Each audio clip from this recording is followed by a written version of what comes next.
The role of Carmy in The Bear wasn't Jeremy Allen White's first acting job, but it's the one that changed his life. Here's how White's coping with his superstar status and what he's got coming up. White was just 19 when he was cast as 16-year-old Lip Gallagher in Shameless. At the time, he figured that if things went well, the show would last for a few seasons, not realizing he would be playing the same character for a solid decade. He told GQ, "I love Shameless so much. The experience was incredible, but I'm not sure if shows are meant to go that long." When the show finally wrapped, he felt both relieved and untethered, recalling, "There was a period where I stopped feeling like an actor, and I started feeling like I was just here to do this show. It was an upsetting headspace to be in. When it was going to end, I was questioning, maybe I do just exist on this show. What else is there?" All White needed was a little patience. Just a year after the end of Shameless, White was starring in Hulu's instant new hit series, The Bear, as Chicago chef Carmy Berzotto. After its first season, The Bear won a staggering 10 Emmys, setting the record for the most wins for a comedy series within a single year. It then went on to smash that record after season 2 by winning 11. As of season 3, Allen has won 2 acting Emmys, 3 Golden Globes, and a pair of Critics' Choice Awards. Suddenly being catapulted to the upper echelons of Hollywood was a heady but strange experience for White, who told British GQ, "It's been insane. A lot of high highs, a lot of terribly low lows." When Entertainment Tonight asked how he was coping with his instant fame, White replied, "I feel like I'm doing my best. I don't know. I think you just have to keep your feet on the ground and keep yourself surrounded by people that know you and love you." White and Addison Timlin were 14-year-old high school students when they first met. As White recalled, "I was instantly very much into her, and she me too, I think. But she had a boyfriend. I was just so clumsy about all that stuff." They later reconnected while working on a movie together, and finally got together. Then, in June 2018, Timlin shared a joyful Instagram post, writing, "We made a baby, and my heart is bursting at the seams." That October, the couple announced the birth of their baby girl, Ezer. They got married a year later, wearing matching denim jackets emblazoned with nicknames for each other, Buddy and Billy. In December 2020, the couple welcomed their second child, daughter Dolores. So by the time Shameless ended, White was a father of 2, and as the years passed, he seemed to embrace fatherhood, telling The Times, "My life, my normal life, is simple. Like today, I made breakfast for my daughters, took them to school, and later I will pick them up and make dinner." The Bear viewers may have noticed that White is super jacked for a chef who's never once seen hitting the gym. There's a reason for that. In 2023, he played real-life pro wrestler Kerry Von Erich in The Iron Claw, a big-screen biopic about the Von Erich brothers. White packed on a staggering 40 pounds of muscle for the role, sharing his process with Entertainment Tonight. Just eating as much as I could, and just trying to lift weights, no cardio. In the wrestling scenes, White wore Von Erich's signature ring getup, a pair of briefs, explaining, 7 days of running around in your underwear and you get used to it.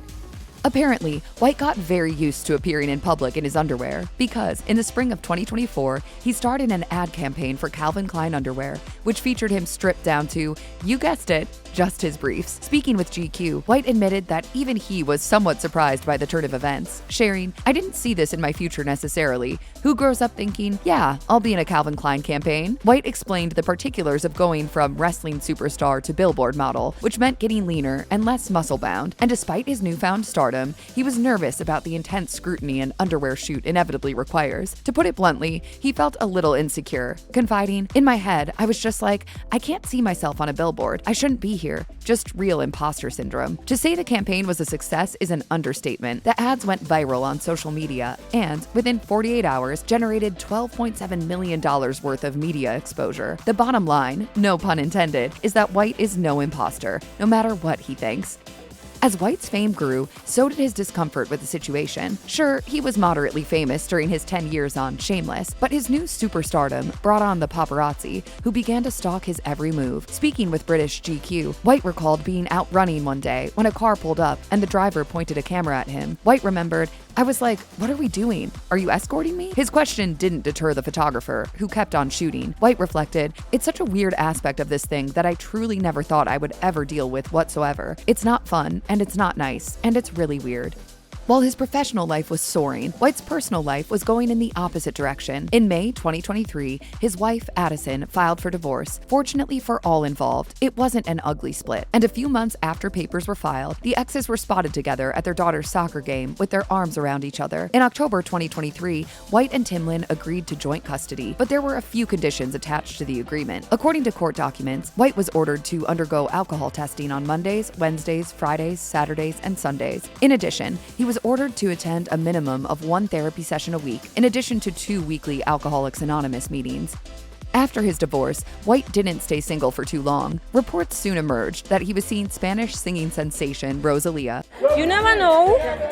Everything can happen, you never know. In November 2023, just 6 months after the end of his marriage, Us Weekly reported that White and Rosalia were an item. According to a source, they started out as just friends, but things have turned romantic recently. Word was that the relationship had heated up, and paparazzi caught the couple in various moments of PDA on several occasions. In January 2024, the Daily Mail published photos of White and Rosalia in a passionate kiss, but the relationship wasn't going anywhere. The pair reportedly split up in September 2024. As White's fame grew, the internet began pointing out his uncanny resemblance to the late comic actor Gene Wilder, star of Blazing Saddles, Young Frankenstein, Willy Wonka and the Chocolate Factory, and other Hollywood hits. That then led to unfounded speculation that Alan was Wilder's grandson, and the rumor took on a life of its own as it began swirling throughout cyberspace. But during an impossibly adorable BuzzFeed video in which he answered fan questions while playing with puppies, alongside his Iron Claw co-stars Zac Efron and Harris Dickinson, White killed that rumor dead. I'm not related to Gene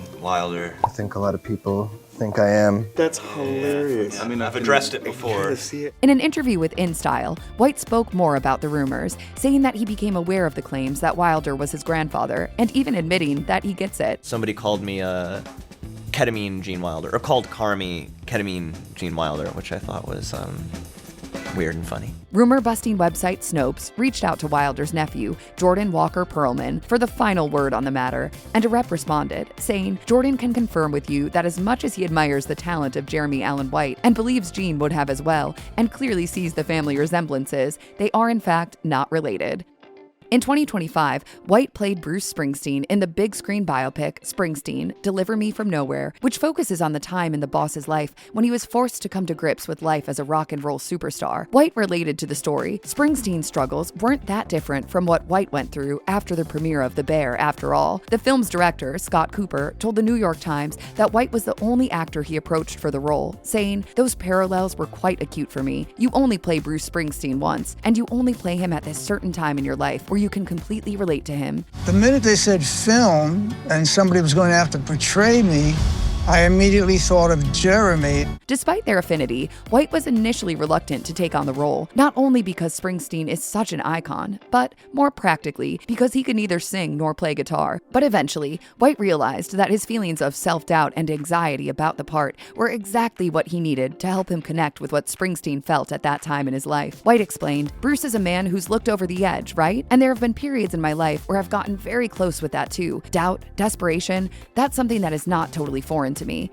In July 2025, it was reported that White met with writer-director Aaron Sorkin about a sequel to his 2010 film, The Social Network. It must have gone well, because it was later confirmed that White would be playing Wall Street Journal reporter Jeff Horowitz in the sequel titled The Social Reckoning. The film reunites White with his Springsteen co-star, Jeremy Strong, who's playing Facebook CEO Mark Zuckerberg. The film is based on Horowitz's articles called The Facebook Files and follows the journalist as he teams up with a Facebook insider to bring Facebook's secrets to light. Filming began in November 2025 in Vancouver, and the movie is set for release in October 2026.